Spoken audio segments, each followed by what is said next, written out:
दुनिया भर में कोरोना वैक्सीन के ट्रायल चल रहे हैं और पूरी दुनिया में इनका बेसब्री से इंतजार हो रहा है। पर खबर यह है कि ऑक्सफोर्ड की वैक्सीन का यह इंतजार एक सप्ताह में ही खत्म हो सकता है। लंदन के एक प्रमुख अस्पताल को कोरोना वैक्सीन के पहले बैच के लिए तैयार रहने को कहा गया है। सन न्यूज़पेपर के मुताबिक लंदन में अस्पतालों को नवंबर के पहले सप्ताह में ही कोरोना की वैक्सीन मिल सकती है। ब्रिटिश अखबार द सन की रिपोर्ट के मुताबिक लंदन के अस्पतालों के स्टाफ को कहा गया है कि जल्दी ही उन्हें ऑक्सफोर्ड यूनिवर्सिटी की कोरोना वायरस वैक्सीन का पहला बैच सौंप दिया जाएगा। अस्पतालों ने कहा है कि वे 2 नवंबर से शुरू हो रहे सप्ताह से कोरोना वायरस वैक्सीन को लगाने की तैयारी शुरू कर रहे हैं। ऑक्सफोर्ड की कोरोना वैक्सीन को AZD1222 अथवा CHADOX1 नाम से जाना जाता है। इसे ऑक्सफोर्ड यूनिवर्सिटी ने एस्ट्रोजेनेका के साथ मिलकर तैयार किया है। ब्रिटेन का नेशनल हेल्थ सिस्टम क्रिसमस तक देश में 5 जगहों पर वैक्सीन लगाने की सुविधा देने जा रहा है। इसके लिए NHS के हजारों कर्मचारी इन जगहों पर तैनात किए जाएंगे।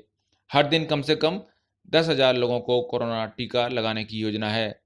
द सन की रिपोर्ट के मुताबिक टीकाकरण के दौरान कोरोना वायरस संक्रमण से सबसे ज़्यादा खतरे का सामना कर रहे लोगों को सबसे पहले बुलाया जाएगा।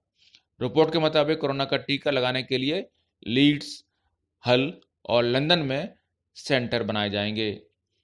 इन केंद्रों पर ट्रेनी नर्स और पैरामेडिक्स को तैनात किया जाएगा। इसके अलावा मोबाइल यूनिट को भी तैयार रहने को कहा गया है, जिससे जरूरतमंद लोगों को उनके घर पर ही टीकाकरण किया जा सके। ब्रिटिश सरकार ने कहा है कि कोरोना वायरस वैक्सीन को लगाने के दौरान सेना को भी तैनात किया जा सकता है। ब्रिटेन के स्वास्थ्य मंत्री ने कहा कि ऐसी योजनाएं बनाई जा रही हैं कि NHS और जवानों को साथ लाया जाए ताकि वायरस वैक्सीन को सुगमतापूर्वक लगाया जा सके। ब्रिटेन की सरकार ने ऑक्सफोर्ड यूनिवर्सिटी की वैक्सीन को अनुमति मिलने से पहले ही 10 करोड़ डोज का ऑर्डर दे दिया है। ऑक्सफोर्ड की वैक्सीन को एक इंसान को 2 बार लगाना होगा। ब्रिटेन की सरकार वैक्सीन सबसे पहले हेल्थ वर्कर्स के अलावा स्वास्थ्य सेवा से जुड़े अन्य डॉक्टरों को देने की योजना बना रही है।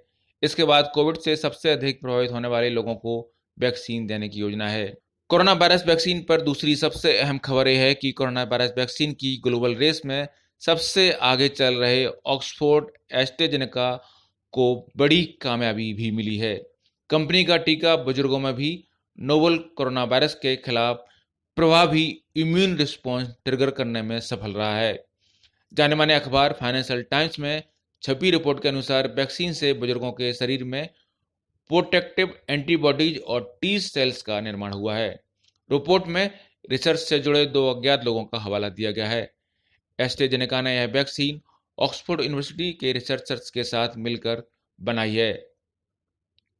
इस वैक्सीन का भारत में भी एडवांस ट्रायल चल रहा है। भारत में इस वैक्सीन को कोविशील्ड नाम दिया गया है। सीरम इंस्टीट्यूट ऑफ इंडिया ने एस्ट्राजेनेका से कोविशील्ड की 10,000 करोड़ डोज का करार किया है। इसके पहले कम उम्र के लोगों पर भी कोविशील्ड असरदार साबित हो चुकी है और अब इसके बुजुर्ग लोगों पर भी असरदार साबित होने की खबर आई है। जुलाई में ऑक्सफोर्ड वैक्सीन की इम्यूनोजेनिसिटी डेटा जारी किया गया था।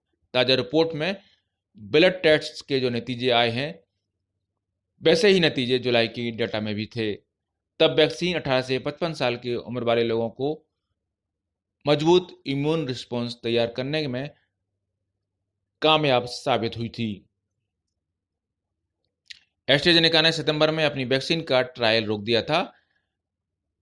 यह तब हुआ था जब ब्रिटेन में एक वॉलंटियर बीमार पड़ गया था। हालांकि बाद में कंपनी ने अमेरिका को छोड़ सभी जगह ट्रायल शुरू कर दिए थे। आपको बता दें कि ग्लोबल रेस में ऑक्सफोर्ड एस्ट्राजेनेका का टीका सबसे आगे बताया जा रहा है। ऐसा इसलिए क्योंकि कंपनी न सिर्फ सारी जरूरी सावधानियों के साथ ट्रायल कर रही बल्कि उसकी पूरी प्रक्रिया में भी बेहद पारदर्शिता बढ़ती जा रही है। WHO ने भी ऑक्सफोर्ड की वैक्सीन को सबसे आगे बताया है और सबसे उम्मीदों वाला बताया है। दुनिया के कई देशों ने एस्ट्राजेनेका से इस टीके की करोड़ों डोज की डील कर रखी है।